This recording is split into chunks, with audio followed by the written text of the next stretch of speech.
Yes, so Classical Connections, it's a student-led organization on campus here, but it's mostly based at the Jacobs School of Music. And a lot of times we collaborate with the Jumpstart team and the office here to do a lot of workshops throughout the school years.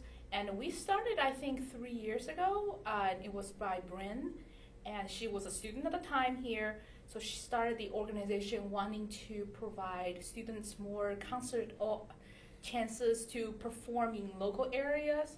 And also, most importantly, we would like to serve the underserved communities in Bloomington. There are a lot of them. There are the people that need housing, has financial difficulties as well as health problems. So we started to collaborate with a lot of healthcare centers, shelters, nursing homes, and hospitals.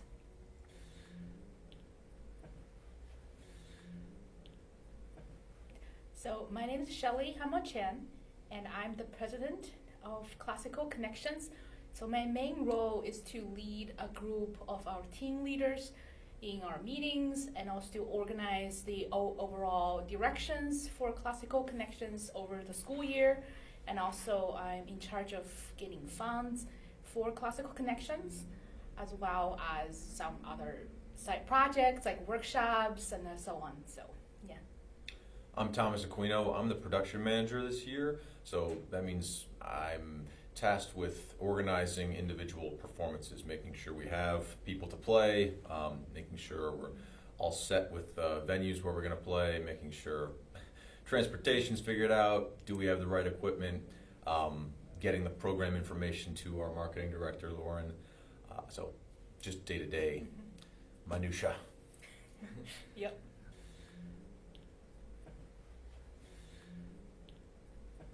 So Lauren McCready is our marketing director. This is in no particular order at all. Lauren McCready is our marketing director. Olivia Martinez is the vice president. We have Kaylin Hodgson, who's the secretary. August Tuggle is our treasurer. Thank you. And Greer Ramsey White is our community engagement professional, basically. I'm surprised you remember all their last names. Very impressed. I'm trying. Yeah, so this year we actually had 7 people on the team instead of 6, like we usually do, because we really want to have this kind of more strength on finding more student volunteers for our concerts and workshops. So we want someone. Greer actually, she's actually at SPIA. She's not even at the Jacobs School, but she's really active with activities and finding people. So that helps Thomas a lot, because you're the one that's really have to find people every week for the concert. So we know that it's a very important job here for our team to be able to do that. So we wanted to make sure we have enough concert for every week. So, yeah, for sure. Yeah.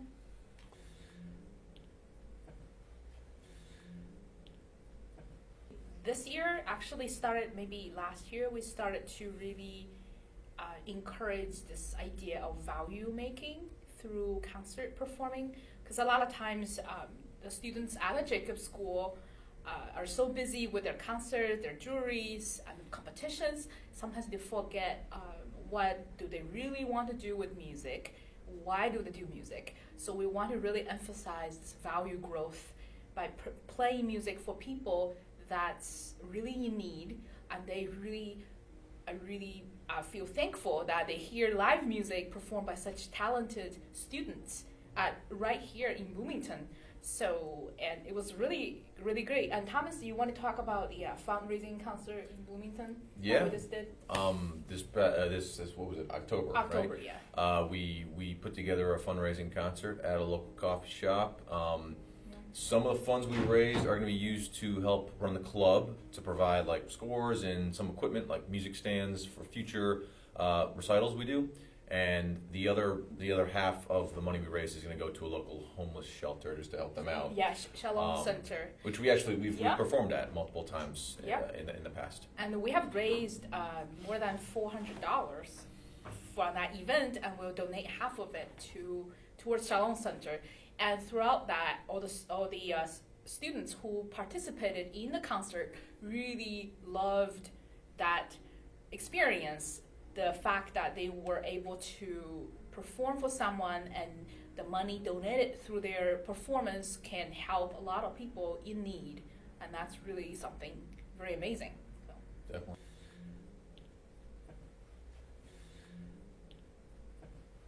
Yeah, I mean, I think I would say we're pretty open-minded on the genre of music performed. I mean, obviously what we hear mostly is the kind of music that Jacob students, study and perform. So there is obviously a focus on, classical music of all types, whether it's Baroque or Romantic or classical or, more contemporary.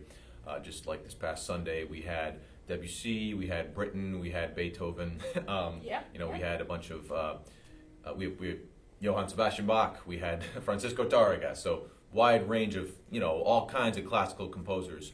But we also sometimes have people play stuff that's more, pop music focused, right? There's a cello quartet that played earlier in the semester that did several arrangements of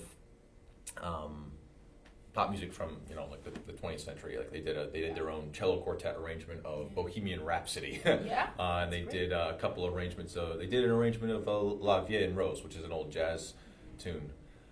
So the genre is like open-ended. It's like you bring to us something that sounds good, and we want you to play it. I guess I would say we probably aim to book small groups just for practical reasons, and because of the performance spaces we have available. Often where we're playing, there's not a lot of room to set up. So you couldn't just have like a symphony orchestra or even really a chamber orchestra, So smaller groups, quartets, maybe quintets, it just depends. It's obviously soloists as well. Yeah.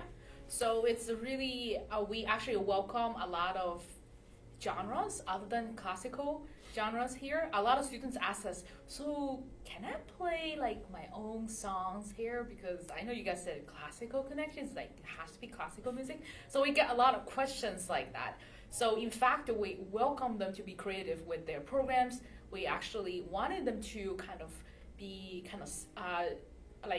self-guided programming, and then talk about their pieces, and also play arrangements. We had like a cellist at our fundraising concert this past October. He played a bunch of cello solo songs that he wrote, and it was really, really great. So folk music, basically, yeah. So it's really, we're open to any genres as long as it's good music. So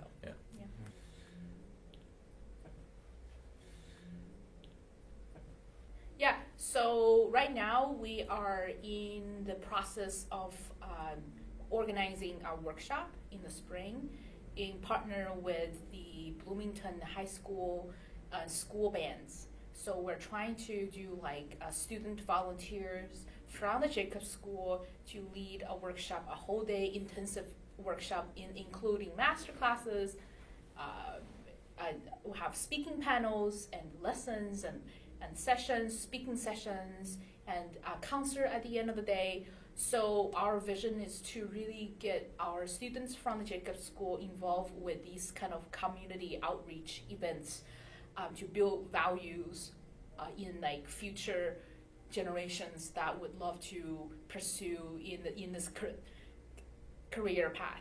And also we have talked about perhaps the possibility of expanding this kind of model of collaboration to other regions in the state. Like perhaps we could work with the Center for Rural Engagement to kind of expand this model to work with high school students or middle school students from other towns in Indiana. So this is a possibility as well. Yeah.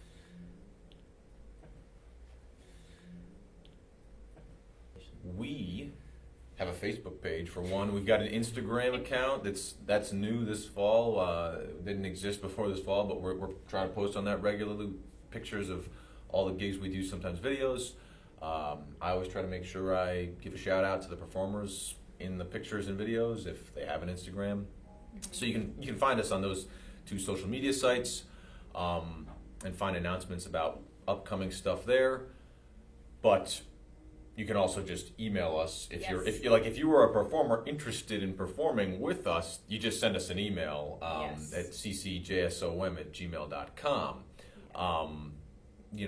So that's how you would find out about upcoming performances to participate in. Right.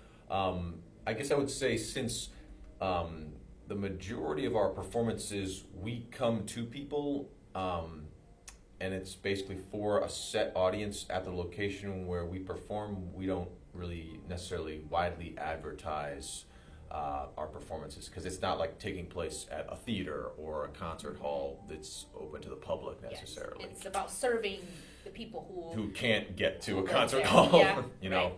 because they, just for whatever reason.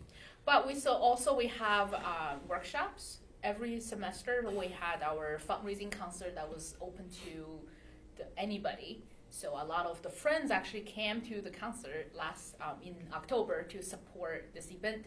And then we have workshops on campus here, sometimes in collaboration with Jumpstart team here on campus. So these are all open to students. So usually we focus on the theme of career building, value building in music and arts. So we want to really emphasize that fact that serving communities with music that you are good at is actually one of the best things you could do. So